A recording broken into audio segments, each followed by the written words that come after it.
మొత్తానికి ఇటు Congress clean sweep చేసుకుంటూ కూడా ముందుకు సాగుతోంది. దీనికి సంబంధించిన పూర్తి డీటెయిల్స్ మా ఎగ్జిక్యూటివ్ ఎడిటర్ అశోక్ అందిస్తారు. అశోక్, చెప్పండి. పూర్తిగా కూడా కాంగ్రెస్ హవా మనకి కనిపిస్తోంది. బీఆర్ఎస్ సెకండ్ పొజిషన్లో అండ్ బీజేపీ అలానే థర్డ్ పొజిషన్ కైవసం చేసుకుంది. అసలు అప్డేట్స్ ఏంటి అశోక్? ఒక తిరుగులేని మెజారిటీ దిశగా కాంగ్రెస్ పార్టీ కొనసాగుతుంది. దాదాపు 40 పైగా మున్సిపాలిటీస్ ప్రస్తుతం కాంగ్రెస్ పార్టీ విజయం సాధించింది. బీఆర్ఎస్ కేవలం 9 మున్సిపాలిటీలకు పరిమితమైంది.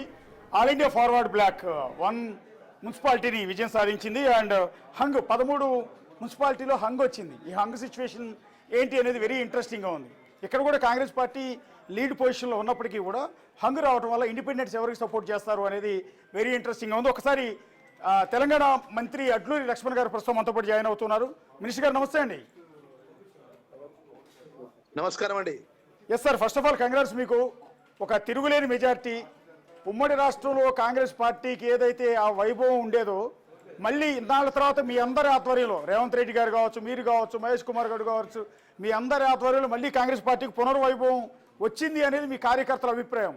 యాక్సెప్ట్ చేస్తున్నారు దానికి?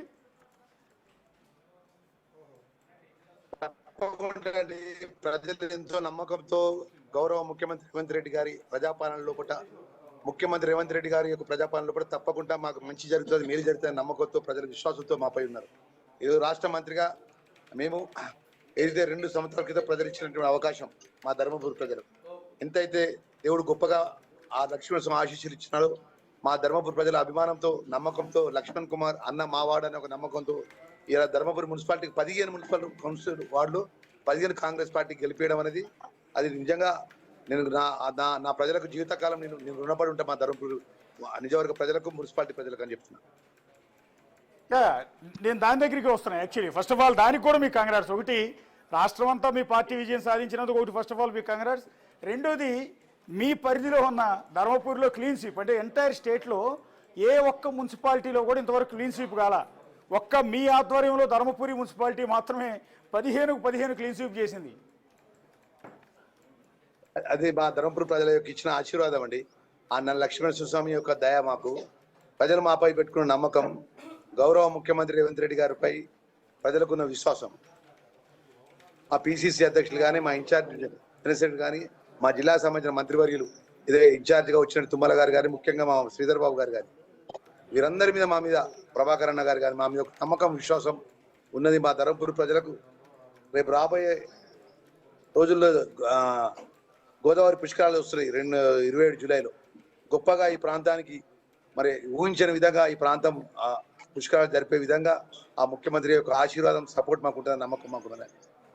అంటే ఇంత దాదాపు 75% పైగా మీరు తుడిచేశారు ఆల్మోస్ట్. కాంగ్రెస్ పార్టీ ఎక్కడ చూసినా హస్తం సింబలే కనపడుతోంది. సో ఇంత పెద్ద ఎత్తున మెజారిటీ వస్తుందని ఎక్స్పెక్ట్ చేశారండి మీరు?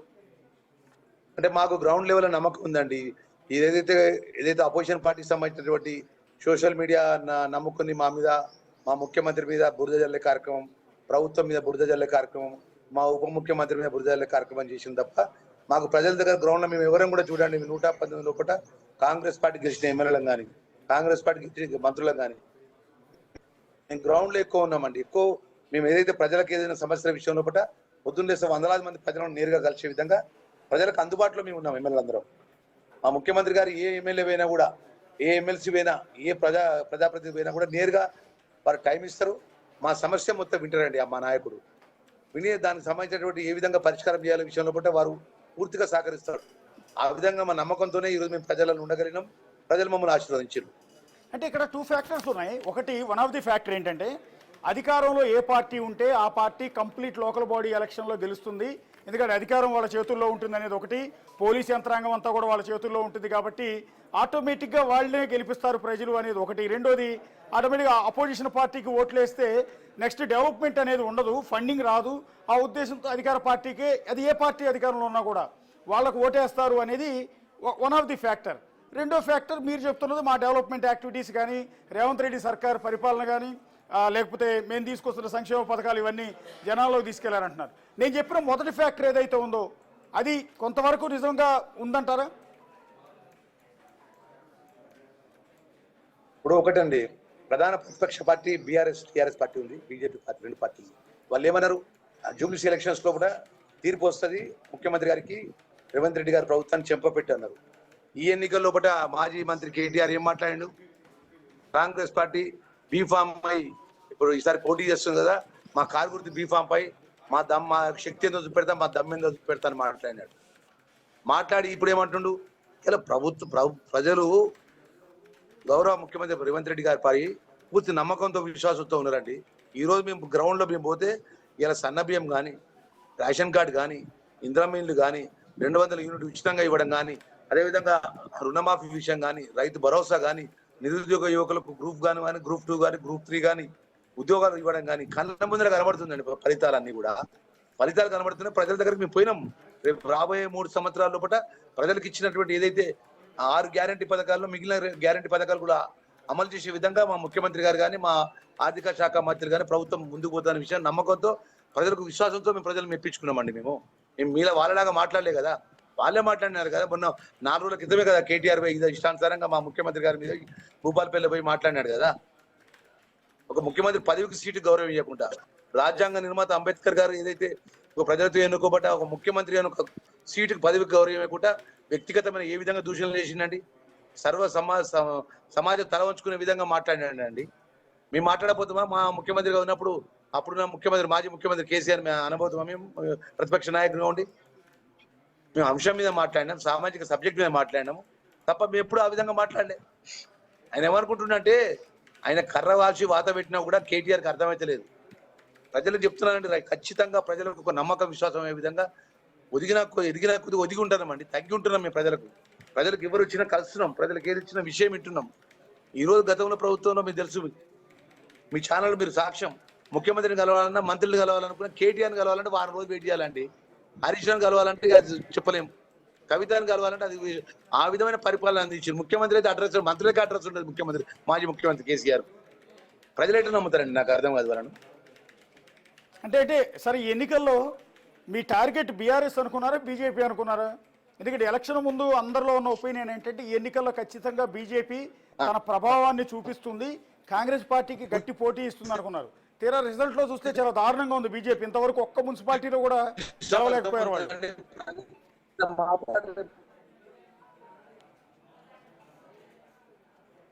దేవుడికి సంబంధించిన సెంటిమెంట్ తప్ప కేంద్రంలో ఉన్నటువంటి నరేంద్ర మోడీ మన రాష్ట్రానికి కానీ, మన జిల్లాలకు కానీ, మన ప్రాంతానికి కానీ ఏదైనా మేలు చేసినంటే నేను ఎస్సీ వెల్ఫేర్ మినిస్టర్గా, ట్రైబల్ వెల్ఫేర్ మినిస్టర్గా చెప్తున్నానండి. కేంద్ర ప్రభుత్వం నుంచి రావాల్సినటువంటి మన నిధులు కూడా ఇవ్వలేదండి మనకు.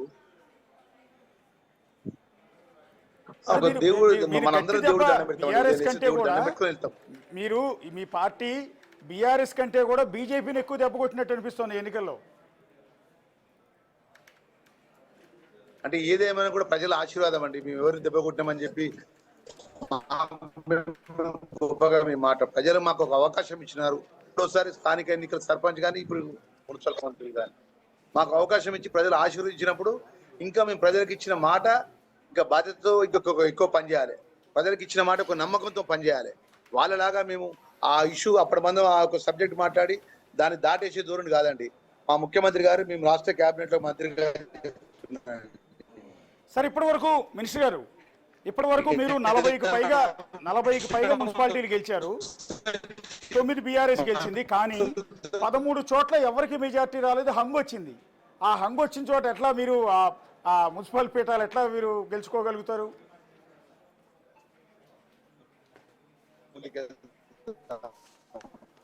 సరే, వినపడుతుందండి. 13 చోట్ల హంగు వచ్చిందండి. ఒక్కసారి సిగ్నల్ ప్రాబ్లం ఉన్నట్టుందో డైరెక్ట్ ఫోన్ ఇన్ కలపండి. పీసీఆర్ ఫోన్ ఇన్ కలపండి. లేకపోతే అడ్లూరి లక్ష్మణ్ చాలా క్లియర్ కట్గా చెప్తూ ఉన్నారు. బీజేపీ రాష్ట్రానికి ఇచ్చింది ఏమీ లేదు, దాని ఎఫెక్ట్ చాలా క్లియర్గా ఉందనేది ఒకటి. ఈ ఎన్నికల్లో అసలు బీజేపీ ప్రభావమే లేదు అనేది రెండోది. బీఆర్ఎస్ని ప్రజలు యాక్సెప్ట్ చేయటం లేదు. ఇంతకాలం అయిన తర్వాత కూడా వాళ్ళ ప్రవర్తనలో, అంటే ఇంత ఓడిచ్చిన తర్వాత కూడా బీఆర్ఎస్ తీరు మార్చుకోలేదు. కాబట్టే ఈరోజు ప్రజలు మరోసారి తిరస్కరించారు. బీఆర్ఎస్కి మున్సిపాలిటీలో ఎక్కడా కూడా ఓట్లే లేదు అనేది మంత్రి అడ్లూరి లక్ష్మణ్ చెప్తున్నమాట. రెండోది, రేవంత్ రెడ్డి సర్కారు పరిపాలన, సంక్షేమ ఫలాలు ఇవన్నిటిని కూడా ప్రజలు యాక్సెప్ట్ చేశారు. సో 2.5 ఏళ్ల రేవంత్ రెడ్డి సర్కారు పాలనను వాళ్ళు ఆమోదించారు, అనుమతించారు. సో ఇవాళ ఆహ్వానించారు, ఓట్లు వేశారు. సో తద్వారా ఈ విజయం అనేది సాధించింది అనేది మంత్రి అడ్లూరి లక్ష్మణ్ గారు చెప్తున్నమాట. సో ఇప్పుడు 13 చోట్ల ప్రస్తుతానికి హంగ్ వచ్చింది. సాయంత్రం కంప్లీట్ రిజల్ట్ వచ్చేటప్పటికి ఇంకా చాలా చోట్ల హంగ్ వచ్చే అవకాశం చాలా ఎక్కువగా ఉంది. సో ఈ హంగ్ వచ్చిన చోట ఏం చేయబోతున్నారు? ఇండిపెండెంట్లు చాలా కీలకం అవుతారు. సో అటు బీఆర్ఎస్కైనా లేకపోతే కాంగ్రెస్ పార్టీకైనా. సో ఇండిపెండెంట్లీ విపరీతమైన డిమాండ్ ఉంటుంది, చాలా డిమాండ్ ఉంటుంది. ఇండిపెండెంట్లను తమ శిబిరాలకు తరలిస్తారు, వాళ్ళని ఎట్లయినా సరే ఒప్పించడానికి. సహజంగా ఇండిపెండెంట్ల ఆలోచన ఎలా ఉంటుందంటే అధికార పార్టీ వైపు మొగ్గు చూపితేనే కాస్త కూస్తో ఫండ్స్ తీసుకురాగలుగుతాం, ఉపయోగం ఉంటుందన్న ఉద్దేశంతో ఇండిపెండెంట్లు ఆనవాయితీ ప్రకారం అధికార పార్టీ వైపు వెళ్తారు. కాదు మన వైపు రండి అని బీఆర్ఎస్ లేదా బీజేపీ లాంటి వాళ్ళు వాళ్ళ వైపుకి తీసుకెళ్లే అవకాశం ఉంటుంది. హంగు వచ్చినప్పుడు వచ్చే తలనొప్పి ఇది. ప్రజలు ఎవరికి స్పష్టమైన మెజార్టీ ఇవ్వకుండా వాళ్ళకి సగం వీళ్ళకి సగం ఇవ్వటం, మధ్యలో ఇండిపెండెంట్లకు ఎక్కువ సీట్లు ఇవ్వటం వల్ల ఇలాంటి ప్రాబ్లమ్స్ అనేవి వస్తుంటాయి. ఇది ఒక పెద్ద తలనొప్పి అధికార పార్టీకి కావచ్చు, ప్రతిపక్ష పార్టీకి కావచ్చు. సో ఇలాంటి చోట ఇండిపెండెంట్లకు హై డిమాండ్, చాలా హై డిమాండ్. వాళ్ళకి ఎంతైనా డబ్బులు ఇవ్వడానికి రెడీ అవుతారు. కొన్ని చోట్ల ఎంత డిమాండ్ ఉంటుందంటే నువ్వే మున్సిపల్ చైర్మన్ కావు, ఆ డిమాండ్ పెడతారు వారు. నాకు మున్సిపల్ చైర్మన్ పోస్ట్ ఇస్తేనే నేను మీకు మద్దతు ఇస్తా, లేదంటే ఇవ్వననే ప్రపోజల్ పెడతారు. అందువల్ల సింగిల్ ఇండిపెండెంట్ ఉన్న చోట కూడా వాళ్ళు మున్సిపల్ చైర్మన్ అయిన సందర్భాలు ఉన్నాయి. ఒకసారి మంత్రి గారు జాయిన్ అవుతున్నారు మళ్ళీ అడ్లూరి లక్ష్మణ్ గారు. ఇక్కడ 13 చోట్ల ప్రస్తుతానికి హంగు వచ్చిందండి. ఇంకా మరికొన్ని చోట్ల కూడా హంగు వచ్చే అవకాశం ఉంది. ఇలాంటి చోట కాంగ్రెస్ పార్టీ ఆ మున్సిపల్ చైర్మన్ పీఠాన్ని దక్కించుకోవడానికి ఎలాంటి ప్రయత్నాలు చేస్తుంది? అంటే ఇండిపెండెంట్లు చాలా కీలకం కదా. హలో సార్ వినపడుతుందండి మినిస్టర్ గారు? వినపడుతుందండి. ఇప్పుడు 13 చోట్ల హంగు వచ్చిందండి. ఈ హంగు వచ్చిన చోట ఎలా మీరు మున్సిపల్ చైర్మన్ పీఠాలని దక్కించుకోగలుగుతారు అంటున్నా?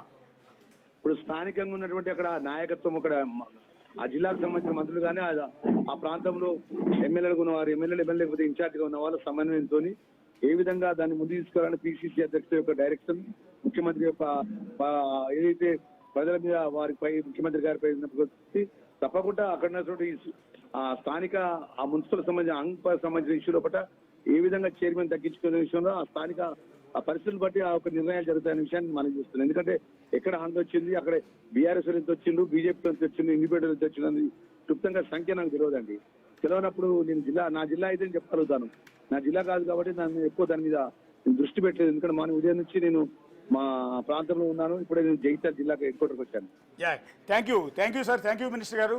అండ్ ఫస్ట్ ఆఫ్ ఆల్ మళ్ళీ ఒకసారి మీకు congrats and all the best కూడా మనస్ఫూర్తిగా నేను ధన్యవాదాలండి మాకు. ఎందుకంటే మొదటి నుంచి కూడా ప్రజల ప్రశ్న ప్రభుత్వానికి ఎప్పుడప్పుడు కనువిపోయే విధంగా మీరు ప్రతి అంశాన్ని కూడా ప్రభుత్వానికి చేరవేసిన నిజంగా ధన్యవాదాలు మీకు. Yes sir, thank you sir. అది మంత్రి అడ్లూరి లక్ష్మణ్ గారి అభిప్రాయం. ఎన్నికల్లో ఉత్సాహం కనిపిస్తుంది ఆయనలో కూడా. ఎందుకంటే ఆయన జిల్లాలో పర్టికులర్గా ఆ ధర్మపురి మున్సిపాలిటీలో రాష్ట్రంలో మరెక్కడా లేనట్టుగా ఒక clear cut majority clean sweep చేసాడు ఆయన. అది కేవలం ఆయన కష్టం, ఆయన పడిన శ్రమే. అక్కడ అడ్లూరి లక్ష్మణ్ శ్రమ, ఆయన చేసిన సేవ కావచ్చు, వాటిని గుర్తించారు ప్రజలు. రాష్ట్రంలో మరే మున్సిపాలిటీలో మరే కార్పొరేషన్లో లేని విధంగా 15 వార్డులుంటే 15 వార్డుల్లో కూడా కాంగ్రెస్ పార్టీకి క్లీన్ స్వీప్. అంటే బీఆర్ఎస్ ఉనికి చాటుకోలేకపోయింది, బీజేపీ ఉనికి చాటుకోలేకపోయింది. అంటే అది కేవలం మంత్రి అడ్లూరి లక్ష్మణ్ విజయం కింద దీన్ని మనం భావించాల్సి ఉంటుంది. సో కాంగ్రెస్ పార్టీ శ్రేణులు అయితే చాలా ఉత్సాహంగా ఉన్నాయి. ఇప్పటి వరకు వస్తున్న రిజల్ట్ ప్రకారం 2582 మున్సిపల్ వార్డులు ఉంటే అందులో 1265 చోట్ల కాంగ్రెస్ పార్టీ తిరుగులేని విజయాన్ని సాధించింది. బీఆర్ఎస్ పార్టీ 615 చోట్ల 615 వార్డులను విజయం సాధించింది. బీజేపీ 194 వార్డులను విజయం సాధించింది. అదర్స్ అంటే ఇండిపెండెంట్లు కావచ్చు, ఇతర పార్టీలు కావచ్చు, ఇవన్నీ కూడా 188 చోట్ల వార్డు మెంబర్లుగా ఇతరులు గెలుపొందారు. ప్రస్తుతానికి ఉన్న అప్డేట్స్ ఇవి. కార్పొరేషన్లలో మొత్తం 414 డివిజన్లు ఉన్నాయి. అందులో 130 చోట్ల కాంగ్రెస్ పార్టీ దూసుకుపోతోంది. బీఆర్ఎస్ కేవలం కార్పొరేషన్లలో, మున్సిపాలిటీలో బాగానే ఉంది కానీ కార్పొరేషన్లలో బీఆర్ఎస్ పరిస్థితి మరింత దారుణంగా ఉంది. కాంగ్రెస్ పార్టీ 130 డివిజన్లలో విజయం సాధిస్తే బీఆర్ఎస్ కేవలం 15 చోట్ల మాత్రం విజయం. బీజేపీ 21. బీఆర్ఎస్ కంటే కూడా బీజేపీ కార్పొరేషన్లలో మెజార్టీ స్థానాల్లో దూసుకుపోతోంది. మున్సిపాలిటీలో వెనకబడిన బీజేపీ కార్పొరేషన్లలో మాత్రం ముందంజలో ఉంది. 21 డివిజన్లలో విజయం సాధించింది. అదర్స్ అంటే ఇతర పార్టీలు 27 స్థానాల్లో విజయం సాధిస్తున్నాయి.